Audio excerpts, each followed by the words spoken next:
Halo Sobat Cuan, jadi kembali lagi di podcast KSPM FEB Unut, tempat para Sobat Cuan bercerita.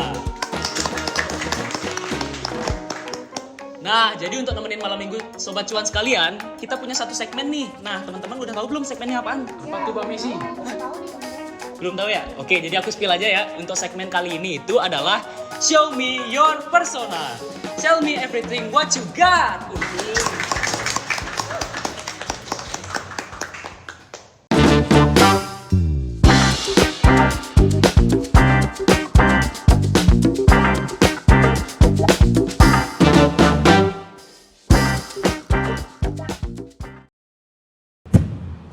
Nah, di segmen kali ini kita akan ngebahas sesuatu yang tentunya menarik dan gak membosankan nih teman-teman semuanya. Apalagi topik kita ini cocok banget untuk teman-teman yang kuliahnya jauh banget nih dari rumah atau kampung halamannya sendiri. Atau yang mungkin kita bisa sebut dia rantauers kali ya. Asik rantauers banget gitu kan ya. Chill banget gitu, oke. Jadi tanpa basa-basi lagi, aku mau nanya nih. Kalian namanya siapa sih sebenarnya? Aku belum kenalan ya dari tadi ya. Ya, mungkin kenalan dulu. Kenalan dulu dari aku kali ya. Ya. Oke. Jadi di sini aku mau kenalan. Nama aku Mario. Aku dari divisi 1 sebagai moderator. Aku dulu berarti. Halo, nama aku Tika. Aku tahun ini dipercaya jadi salah satu fungsionaris di divisi 3. Mungkin? Baik, perkenalkan nama aku Doro Jatun Malik, biasa dipanggil Jatun. Pada periode kali ini aku dipercaya sebagai staf di divisi 2. Oke nih, kan kalian sama aku udah kenalan nih dari tadi kan? Udah. Cuman kita belum ngebahas nih, kan tadi kita sempat bahas segmen kita tuh tentang rantauers ya? Ya benar. BTW on the way busway, kalian asalnya dari mana ya? Aku dulu ya? Iya. Aku asal dari Jakarta, kalau lebih spesifik Jakarta Pusat di Kemayoran. Oh, Kemayoran. Oh, I see. Kemayoran. Oh, anjay. Lanjut, mungkin? Kalau aku dari Sumatera Utara, Wih, di jauh Medan tepatnya. Oh, di Medan. Ya benar. Danau Toba tahu Danau Toba? Itu cerita rakyat dulu ya? Ya, iya sih. Ya bisa jadi. Pulau Samosir lah. Oh, Samosir. Iya sama. Oh, deketan ya? Deketan. Oh, oke. Mungkin kita kan sekarang lagi di bulan yang suci ya? Iya, Kalau nggak salah ya? Ramadan ya. Lagi bulan suci Ramadan ya? kalau nggak Benar. salah. Nah, di antara kalian ini ada nggak sih yang lagi ngerayain atau lagi menjalankan ibadah Oh, puasa? ini ya. Oh, ini. Oh. Mungkin aku mau nanya nih, kalau misalnya selama ibadah puasa ini di Bali ini kayak gimana sih pesan dan kesannya gitu? Pastinya culture shock sih, Culture karena shock. apalagi aku tinggal di Jimbaran, kayak di Jimbaran tuh nggak pernah dengar suara azan yang biasanya kalau di Jakarta tuh pasti ada setiap jam zuhur, asar, maghrib, isya dan subuh gitu. Mungkin itu culture shock. Terus yang paling kerasa banget tuh pas lagi nyari sahur sih, apalagi warung-warung yang buka 24 jam itu benar-benar ya bisa dihitung tangan lah, antara makan mie gogo atau enggak makan yang warung di samping gogo. Oh iya, Dua itu doang aja ya. Jadi kalau misalnya telat tuh udah bingung mau makan apa, antara makan roti atau enggak makan mie, dah itu doang. Berarti kalau misalnya makan roti atau makan mie, emang tenaganya cukup gitu ya? Ya cukup-cukupin lah, harus kuat. Harus kuat ya? Karena Wah, itu kewajiban. keren sih, udah terbiasa puasa mungkin dari dulu juga ya, keren. Kemudian juga kok misalnya kalau pas buka puasa nih, itu kan udah ada waktu lah ya untuk beli makanan. Itu biasanya makanannya tipikal yang kayak gimana tuh? Lebih ke arah takjil mungkin atau lebih ke arah makanan berat? Kalau aku buka puasa tuh jarang beli makanan. Oh, lebih jarang. Aku biasanya selalu datang ke masjid, dan di masjid itu selalu ada buka bersama. Oh. Jadi ya kalau sebagai anak rantauan menghemat uang bulanan sih. Sangat-sangat efisien juga ya, mengefisienkan ya. Efisien banget. Kayak di Upin Ipin ada nggak sih buka bersama gitu ya? Oh pasti bang, pasti. Ada. Tapi nggak tahu episode berapa itu. Oh iya benar. Oke. Mungkin Siap. udah nih kita cukupkan ya untuk pembahasan puasa mungkin ya. Oke, kita lanjut ke segmen kita yang di awal nih soal rantauers ini gitu loh. Yang pertama nih aku mau nanya nih, kenapa sih kalian bisa sampai terbesit buat jadi anak rantauan? Sedangkan kalau misalnya jauh dari kampung halaman kan pasti banyak banget ya tantangan yang dihadapi. Benar. Mungkin apa ya kira-kira motivasi kalian untuk ngerantau gitu? Mungkin Tiga dulu. Oh ya, dari Tika. aku dulu ya. Kalau dari aku sih personalnya lebih ke pengen ngerasain experience-nya sih, gimana di luar, gimana sih habitatnya, gimana sih atmosfernya, habitatnya selain di Sumatera gitu, kayak penasaran juga gimana sih. Terus tuh kayak lebih pengen nge-manage diri sendiri, manage doang sendiri gitu kan. Kalau misalnya kita di kampung halaman tuh kan masih dipayungin sama orang tua ya, Iya, gitu benar, istilahnya benar. gitu kayak. Jadi lebih kepengen survive sendiri sih kayak gitu. Kalau aku sih kayak gitu ya. Kalau Doro gimana? Oke. Kalau aku mungkin sama kali ya, tapi kalau aku lebih ke arah keluar dari zona nyaman. Jadi pengen ngerasain yang tadi dibilang Tika juga. Terus aku juga itu lumayan ada lah bahasanya cerita di balik itu juga. Oh gitu. Ya kayak Ya nggak bisa diceritain Iya. sih ya. Sip. Kalau apa? Kita kan buka-buka yang bisa dibuka aja. Nggak apa-apa, Ya, kita ya, sip. Ya, buka Aman. puasa. Ya, udah kayak asik banget. Oke, juga tadi kan sempat ngomongin zona nyaman ya. Pernah dengar lagu zona nyaman nggak sih? pasti dong. Pernah ya? Ya 420 kan? Ya, pas Ya. banget. Oke, mungkin kita bisa next ya. Oke, kita bisa next. Mungkin tadi nih kan aku udah sempat disinggung nih sama Doro soal culture shock. Mungkin kalau dari Tika culture shocknya apa ya? Mungkin dari aku ngerasanya ini aja sih, gimana ya, ngerasa kalau budaya di Bali tuh intens banget gitu loh. Kayak misalnya boleh cerita nggak ya? Boleh banget boleh. Kemarin aku sempat nginep di rumah temen. Terus tuh keluar tuh Indomaret jajan kan. Terus tuh pas baliknya ke rumah, aku lihat tuh kayak ada arak-arakan orang pada lagi jalan gitu. Kayaknya ada upacara pemakaman kayak kalau nggak salah tuh kayak. Kalau di Sumatera tuh ya kurang ini sih, kurang intens gitu di budayanya gitu. Terus tuh yang kedua lebih ke bahasanya sih kalau aku ya. Contohnya kayak kata apa ya, kayak lagi, tahu nggak? Ya, lagi. Kayak kebalik gitu nggak sih dia? Kalau aku biasanya ya kalau di Sumatera tuh misalnya kalau misalnya dosen tuh kak di kampus gitu kan kayak ini lagi berapa pertanyaannya gitu kan bukan seharusnya kalau biasanya normalnya aku di sana tuh ini tinggal berapa lagi bukan lagi terakhir berapa ya, gitu kan. Biasanya sih kayak gitu, lebih ke bahasa aja sih yang kadang kurang paham sedikit gitu. Tapi lebih makin kesini makin lebih paham sih. Udah sering ngobrol sama teman-teman juga kan, jadi lebih paham lah. Oh, lebih paham ya. Kalau Doro gimana? Pasti sama sih ngerasain bedanya kultur di Jakarta sendiri sama di Bali. Dan ya itu yang pertama tuh sebagai orang muslim itu kerasa banget bedanya. Kayak masjid tuh kalau di Jakarta ya tinggal 100 meter aja tuh ada gitu masjid. Kayak selalu dengar suara azan tuh, suara selawatan. Itu yang bikin culture shock pas kesini kayak wah ini udah maghrib belum ya gitu. Jadi Iya, kurang iya, tahu ya bener. waktunya gimana ya. Jadi biasanya tuh wah ini udah maghrib nih harus pulang gitu. Terus mungkin teman-temannya itu benar-benar bikin culture shock juga. Kalau emang pas lagi puasa juga ya biasanya kalau aku di Jakarta tuh bareng teman-teman buka bersama gitu. Jadi ada kayak di pertengahan bulan puasa kami buka bersama. Kalau di sini kayaknya cuma sebagian sih. Jarang ya dapat jarang. teman yang bisa diajak buka bersama ya, benar-benar. Nah, kebetulan nyinggung soal teman tuh. Nah, kalau dari Tika sendiri, teman-temannya gimana sih kalau di Bali ini? Teman-temannya so far masih oke aja sih. Ramah juga, aku bisa baur sih. Gimana ya? Kayak malah aku heran kemarin dibilang sama Arta. Dibilang, "Ih, tak kira orang Bali gitu loh." Kayak berarti aku udah bisa ya maksudnya, Menyatu gitu ya? Iya, menyatu melokal gitu Iya, ya. benar. Kayak gitu. Kayak asik aja sih sebenarnya. Asik banget ya? Oke, jadi sepenangkapanku di Bali ini asik lah ya, meskipun masih Asik culture shock, banget. meskipun masih culture Benar, shock ya, benar. pelan-pelan dijalanin Ya. lancar lah. Oke. Aman. Mungkin, nah ini mungkin salah satu hal yang krusial mungkin ya untuk orang-orang yang rantauan.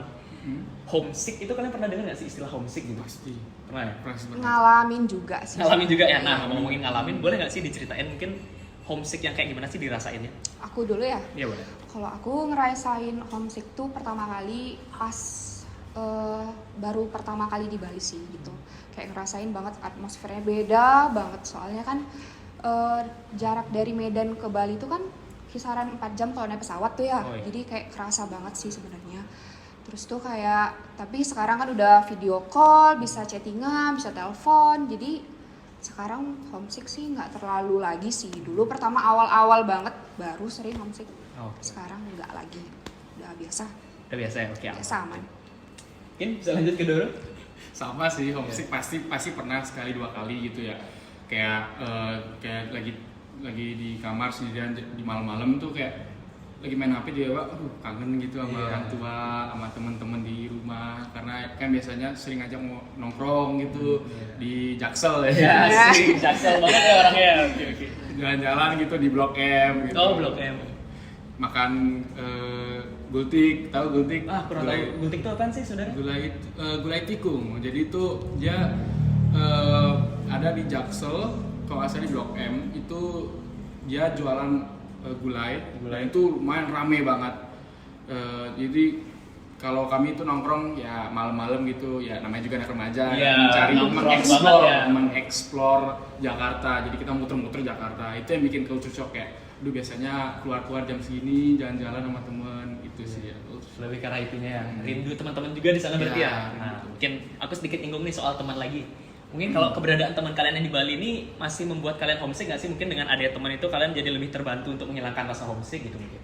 Pasti dong, Pasti membantu banget. Kayak aku punya teman di kos tuh, awal-awal ngekos di kosan yang lama tuh kami di minggu-minggu pertama, di bulan-bulan pertama masih fresh, masih jadi maba tuh kami jalan-jalan aja ke pantai. Pokoknya pantai semua di Jimbaran, di bagian timurnya, di baratnya maaf.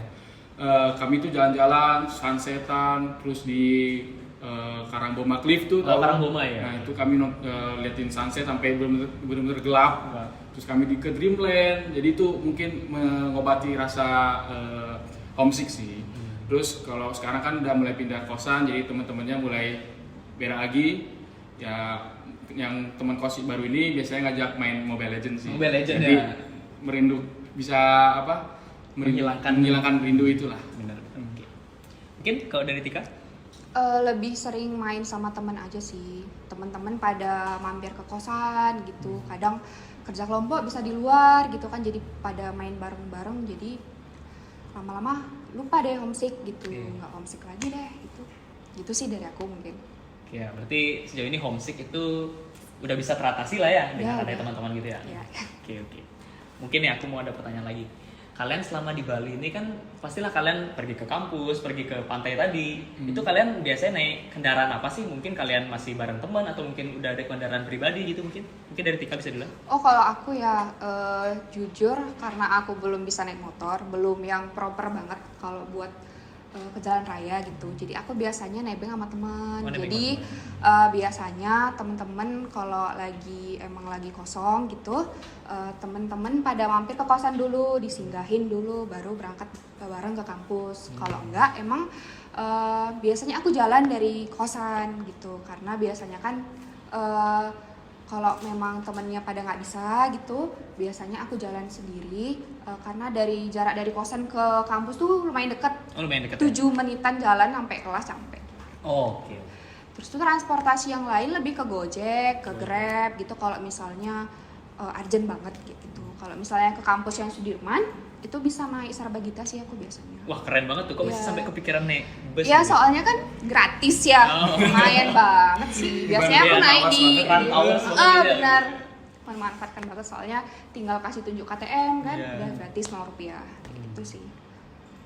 Sarbagita berarti ya? Iya, benar, Sarbagita.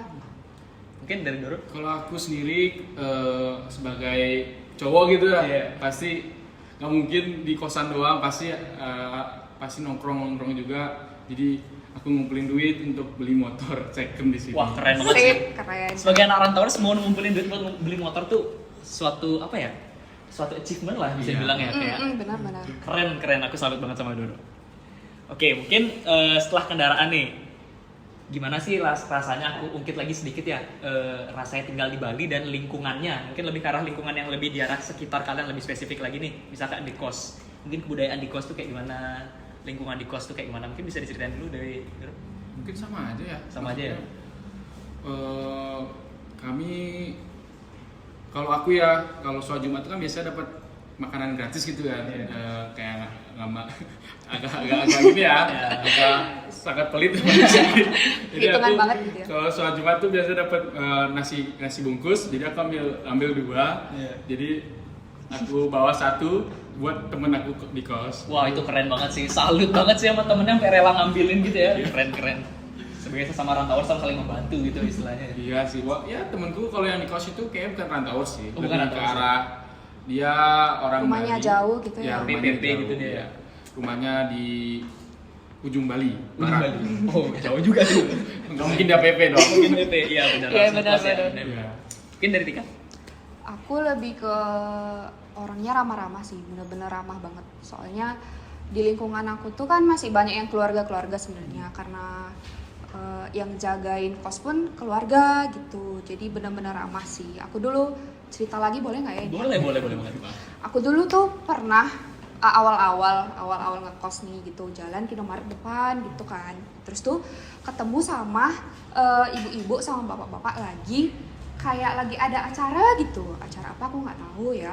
Terus tuh pada bakar-bakar gitu, barbeque kan, gitu, sate-satean gitu lah kan. Terus tuh dibilang sama ibu bapaknya, Dek sini gitu makan gitu loh. Aku padahal cuma lihat gitu kan, kayak noleh, oh ada acara gitu kan. Terus aku lewat, Dek sini makan, sini mampir gitu dibilang kan. Kayak aduh, aku kan bukan yang Hindu banget, maksudnya aku nggak ada identitas yang Hindu banget gitu loh. Jadi kayak ramah banget ya, aku kayak gitu, kayak agak sedih sih, maksudnya kayak agak terharu gitu ya, kayak kok pada ramah-ramah banget gitu. Jadi kayak pada ramah-ramah aja sih. Aku kayak gitu sih lingkungannya kalau di kosku ya gitu. Mungkin berarti di Bali ini orangnya masih terbuka semua ya, maksudnya Iya, nggak- benar-benar. nggak maksudnya yang Yang close minded, welcome open minded gitu loh, banget. masih kayak Welcome. ya welcome banget jadi orangnya, benar-benar. Mungkin nih tadi kan Doro udah sempet nih nge-spill soal dia explore udah ke berbagai pantai yang ada di Jimbaran. Iya, katanya ke kan. Triplen gitu ya. Jimbaran. Mungkin kalau destinasi wisata lain di Bali apa aja sih udah pernah didatangin gitu? Oh, aku pengen cerita nih. Boleh. Aku pas semester 1 akhir tuh setelah UAS, aku sama teman-teman kelas itu ngedesain untuk camping. Wah, Camping. camping Bang. keren. Seru banget. Itu benar-benar salah satu ide yang sangat mendadak, benar-benar mendadak. Itu H-3 gitu kayak tiba-tiba camping yuk. Iya. Terus semuanya ayo gas. Terus hari H setelah berapa hari setelah UAS kami berangkat ke Danau Bedugul. Oh, Bedugul. Dingin sana ya? Banget. Oke. Tapi masalahnya ceritanya agak wow gitu. Oke, boleh. Kami pas ngumpul tuh masih belum hujan. Hmm. Kami ngumpul, terus dari tempat titik awal kita ngejemput tenda dulu. Oh, ambil tenda dulu. Ya, sewa tenda. Kita udah mulai rintik tuh. Setelah kita OTW ke Bedugul, itu udah mulai hujan. Udah hujan. Hujan deras banget. Saat itu makan 3 jam kalau nggak salah perjalanan dari Denpasar sampai Bedugul kalau nggak salah. Terus kami sampai sana itu udah mulai reda. Itu maghrib jam 6. Oh, jam 6. Jam 6 sore kita nyampe sana. Setelah kita nyampe sana, kita decide untuk cepet-cepet bikin tenda. Karena emang cahaya langitnya itu masih mendung, jadi kita decide untuk cepet-cepet bikin tenda. Dan hujannya itu nggak bisa nggak bisa dihindarkan gitu loh. Bener-bener hujannya mulai lagi. Nah, masalahnya kita tuh nggak ada yang bisa masang tenda. Wah, Jadi tuh kan pasaknya banyak yang hilang, atau pasak tuh yang buat taruh itu. Oh, iya. Nah, itu banyak hilang. Terus kayak ininya tuh panjang sebelah gitu. Oh, iya. Jadi tuh kami benar-benar gak ada yang bisa masang tenda. Jadi ya sebisanya benar-benar ya dari 6 tenda yang bisa kepasang cuma 3. Wah. 3-nya lagi tuh cuma buat nahan angin gitu. itu sangat-sangat lucu banget experience-nya. Itu hujan-hujanan, kedinginan, bener. Aduh, itu kalau dibilang tuh udah mau hipo kali ya. Dingin banget ya, Dingin sedingin banget. itu ya. Temenku, ini ada cerita lucu nih. Temenku ini lucu banget. Iya. Dia ke tenda itu nggak bilang kalau bawa MacBook. Iya. Itu lagi hujan. Iya. Kayak bayangin ke tenda bawa MacBook lagi hujan, dan itu tendanya kita bocor. Waduh. Jadi kita decide untuk sebelumnya kita nggak tahu tuh kalau dia bawa MacBook, kita decide untuk tidur di situ. Terus kok bocor gitu. Iya. Nah, terus kayak temenku bilang, aku bawa MacBook. Terus kayak panik kan. Iya. Weh, gimana MacBook? Terus kita bener udah basah, dingin. Terus udahlah kita balik ke mobil aja. Iya, gitu. balik mobil. Dan kita tidur di mobil. Akhirnya berdua aku tidur di mobil sambil nyalain heater kan, Iya. saking dinginnya benar 16 Wah. 16 Celcius dan hujan. Iya, Dan apalagi anginnya hujan itu ya. dingin banget. Itu experience yang sangat tidak bisa dilupakan sih. Tapi salut sih di Bali udah langsung mikirin buat camp gitu ya. Iya dong, temen-temennya sih yang solid tuh. Wah, keren banget Keren, kelasnya keren. nih. Solid banget. Oke, mungkin destinasi wisata yang paling wah tuh mungkin Bedugul mungkin ya sampai saat ini udah di Saat achieve gitu ini, ya. ya. Oke, mungkin dari Tika apa sih mungkin destinasi wisata di Bali yang bisa lebih bukan yang bisa lebih ya, yang udah pernah disampein ya gitu. Aku pertama kali nyampe di Bali itu langsung explore ke GWK sih. Oh, GWK-nya. Jadi pertama kali itu kemarin cari-cari sarapan nih ceritanya pagi-pagi. Terus tuh ketemu Gogo gitu kan. Nah Gogo, terus tuh ternyata dari Gogo tuh kelihatan ada patung GWK gitu. Pertama nggak notice itu patung GWK gitu kan. Jadi kok gede banget patungnya gitu. Kok bagus ya, mau deh gitu. Terus cari Gojek deh jadinya kesana gitu, explore banyak patungnya. Terus tuh kemarin ada tari kecak juga sampai malam, sampai gelap, bener-bener yang gelap gitu. Itu aja sih yang paling ngena sih. Selebihnya ke pantai sama kayak Doro tadi, ke pantai Dreamland, ke Melasti, itu aja sih. Mungkin berarti kalau di Bali ini emang lebih banyak ke pantai sih Iya, katanya. benar. Pastinya apalagi kita hidup di Jimbaran kan. Iya, Jimbaran. Pantai Agak belum. samping-samping ya sama pantai, selat-selat pantai semua ya. Preset dikit langsung pantai. Iya emang benar. Masuk pantai mungkin. Oke, mungkin untuk destinasi udah kali ya, udah. Mungkin kalian experience yang bagus banget selama di Bali ini ya, Iya, udah benar, senang benar, banget benar. gitu. Seru. Mungkin setelah tadi ini kita bahasnya soal hura-hura terus nih. Iya. Soal hura-hura selama di Bali. Mungkin kalian pernah nggak sih ngerasain di titik dimana kalian uang jajan kalian itu sampai benar-benar habis gitu, atau mungkin uang jajan kalian tuh sisa sedikit sampai kalian nggak bisa makan atau kayak gimana tuh, mungkin bisa diceritain gitu dari Tika mungkin bisa banget. Aku dulu ya, kalau dari aku jujur belum pernah ya sampai yang bener-bener nggak ada duit buat makan tuh nggak pernah. Soalnya aku biasanya prepare buat uang darurat gitu, duit darurat. Jadi nggak pernah sampai yang nggak bisa makan gitu, nggak pernah. Kalau aku nggak pernah ya. Iya. Kalau Doro mungkin pernah atau nggak pernah.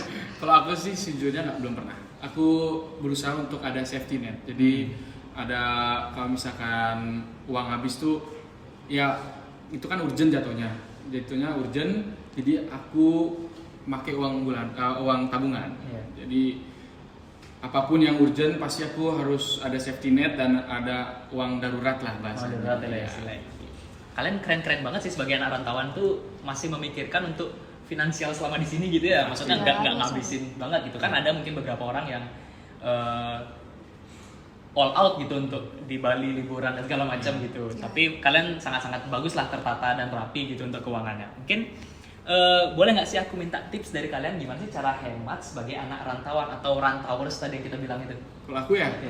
gampang. Gimana tuh? Sebagai muslim gampang. Wah, kayak yang tadi dibilang gitu ya. Iya, tadi kayak buka bersama di masjid. Kalau Jumat tuh biasanya makan setelah Jumat, jadi nggak makan pagi. Jadi itu hemat sekali makan gitu. Terus kalau lagi Ramadan bisa hemat sampai sahur lagi baru beli makan. Lagi ya. Gitu. Terus kalau aku sendiri sih pakai metode apa ya namanya ngebagi Prioritas gitu. ya prioritas kayak 80-20. Kayak 80%-nya itu untuk makan, 10%-nya lagi untuk investasi, sama 10%-nya lagi itu untuk dana darurat kayak misalkan servis motor, terus untuk beli yang ada yang rusak gitu. Iya. Jadi itu sebagai dana darurat 200.000-nya lagi. Oh gitu. Ya 10% lah. 10%. Oke. Mungkin kalau dari Tika? Kalau dari aku sama ya, mungkin kayak Doro, kayak skala prioritas juga sih sebenarnya. Jadi biasanya aku pastiin dulu biaya yang aku keluarin setiap bulannya gitu. Misalnya kayak duit makan, jadi kayak Doro bilang, duit laundry, Yeah. duit pribadi buat sabun, buat parfum apa segala macem, buat itu aja sih yang mungkin setiap bulan harus kita keluarin kan, Yeah. kayak gitu. Jadi selebihnya biaya yang sisa itu bisa kita tabung atau enggak jadiin dana darurat gitu. Itu lebih ke situ sih. Lebih ke arah situ ya? Iya, Oke. benar. Mungkin tadi aku sempat dengar nih dari Doro buat ada 10% alokasi dana untuk investasi gitu ya? Keren Wah, banget, Keren banget nih. investasi. Kalian berarti selama ngerantau ini kan banyak banget ya pengeluaran, Pasti tapi banget. Doro ini berani untuk menyisihkan uangnya untuk berinvestasi gitu. Mungkin apa sih alasannya kenapa sampai mau berinvestasi dan gimana sih cara ngebagi mindset tuh? Kenapa sampai kepikiran buat mau investasi nih? Kalau aku sendiri kenapa sisihin duit untuk investasi itu pastinya untuk jangka panjang ya. Karena kita nggak tahu kedepannya ekonomi di Indonesia itu gimana gitu loh, kayak tiba-tiba krisis moneter atau ya amit-amit perang gitu. Jadi kita nggak tahu kedepannya itu gimana gitu. Jadi kita udah harus prepare dari awal. Jadi prepare for the worst aja sih. Oke. Berarti kalau boleh tahu nih investasinya itu dialokasiin ke dana apa ya? Mungkin bidang apa? Kalau aku sendiri karena mungkin masih belajar di dunia saham, aku lebih memilih untuk masuk reksadana dulu sih. Oh, reksadana dulu Jadi ya? aku setiap bulan tuh aku masukin reksadana dulu. Oh ya, kalau di reksadana kan berarti ada yang ngatur gitu ya, dana kita diapain gitu ya. Kalau saham mungkin risikonya lebih terjal gitu ya. Apalagi kalau misalnya kita nggak selama itu kita nggak ngawasin market, itu jadi loss gitu. Ya benar banget. Mungkin kalau dari Tika? Kalau aku lebih ke nabung sih sebenarnya. Lebih ke nabung dulu ya? Soalnya budgetnya juga belum cukup buat investasi mungkin ya. Tapi kemarin udah sempat buka tabungan, buka rekening saham. Di mana tuh? Di GI dong. GI itu apa nih? Galeri investasi di UNUD di kampus Jimbaran. Oh, di kampus Jimbaran. Jadi aku pengen juga sih karena gimana ya, kewajiban juga kan sebagai kita fungsionaris di KSPM, jadi harus buka akun rekening saham. Akun rekening efek di kampus Sudirman nggak sih Kak? Benar. Aku kemarin baru buka sih kemarin. Baru buka ya? Udah dapat kok kodenya, cepet banget. Cepet banget Iya, kan? iya. Cara oke. Mungkin aplikasi apa tuh? Poems, tahu nggak Poems? Oh, Poems. Aku tahu. Siapa sih? Udah buka nggak? Udah buka belum? Udah dong. Harus nggak sih emang buka? Harus dong, kan kita sebagai generasi muda nih, kita harus gimana ya, maksudnya belajar berinvestasi juga nggak sih? Iya, Dengan benar. cara kita buka rekening efek ini Benar. kan pasti kita bakal lebih berefek juga. Iya, benar. Langkah rekening awal efek gitu ya. akan berefek Iya, pada kita. benar. Harus. Oke, mungkin setelah kita ngebahas investasi ini mungkin udah terlalu panjang ya pembahasan kita Iya, kali udah panjang kali lebar. Panjang kali makin lebar tinggi. banget ya. Oke. Mungkin kalian punya nggak sih kata-kata penutup nih? Mungkin kayak quotes atau apa gitu buat menutup sesi podcast kali ini. Mungkin biar para sobat cuan jadi tertarik gitu loh. Aduh, sebagai anak rantauan mungkin aku bisa investasi nih. Gimana sih caranya? Mungkin kalian punya mutu ataupun apa gitu. Apa ya? Mungkin dari Doro aja deh Mungkin. Kayak karena Doro udah investasi ya, mungkin Doro lebih expert deh. Kalau aku sih kayak tadi sih, prepare for the worst. Oke. Oke, prepare for the worst. Iya. Bersiap untuk kemungkinan terburuk gitu ya. Iya, betul. benar. Benar banget. Oke. Mungkin dari Tika sedikit aja sepatah dua kata-kata gitu. Apa ya? Mungkin dari aku ya, mungkin learn from your mistake aja sih. Dimana gitu aja. Iya, jadi kayak kita belajar dari kesalahan kita gitu ya. Mungkin kita kalau mau investasi itu kita nggak mungkin langsung cuan gitu kan ya. Pasti Iya, kita ada benar. loss dulu, kita harus belajar dulu gitu kan. Oke. Mungkin itu udah kalian quotes penutup dari kalian ya. Oke, mungkin kita udah sampai nih di penghujung acara nih sobat cuan sekalian. Jadi untuk sobat cuan yang masih bingung, panik, confused atau mau buka rekening efek di mana? Tadi kan kita udah sempet notice ya. Iya, benar di GI ya. Iya, di GI. Kalau kalian belum tahu GI itu apaan sih teman-teman? Galeri investasi. Nah, itu galeri investasi FEB UNUD tuh yang ada di kampus Sudirman. Jadi, kalau kalian mau buka rekening itu bisa kalian setiap hari Jumat. Kemudian juga kalian boleh kok nanya-nanya sama admin-admin yang kece banget nih di IG ataupun di TikTok KSPM. Jadi, kita bisa buka rekening efek di GI itu dengan menghubungi admin-admin yang ada di KSPM FEB UNUD. Mungkin IG-nya itu adalah @KSPM FEB UNUD. Mungkin kalau TikTok-nya juga ada ya, Kak ya? Ada Ada ya, TikToknya juga KSPM FEB UNUD gitu. Jadi kalian harus stay tune tuh di situ untuk cara buka rekening di sana gimana, supaya kalian sebagai generasi muda juga bisa mulai berinvestasi. Oke, mungkin sekian kali ya pembahasan kita kali ini. Ya, seru banget. Oke, seru banget. So, kita tunggu kehadiran sang milenial investor baru. Sampai jumpa di episode berikutnya. Salam cuan teman-teman Salam cuan. cuan.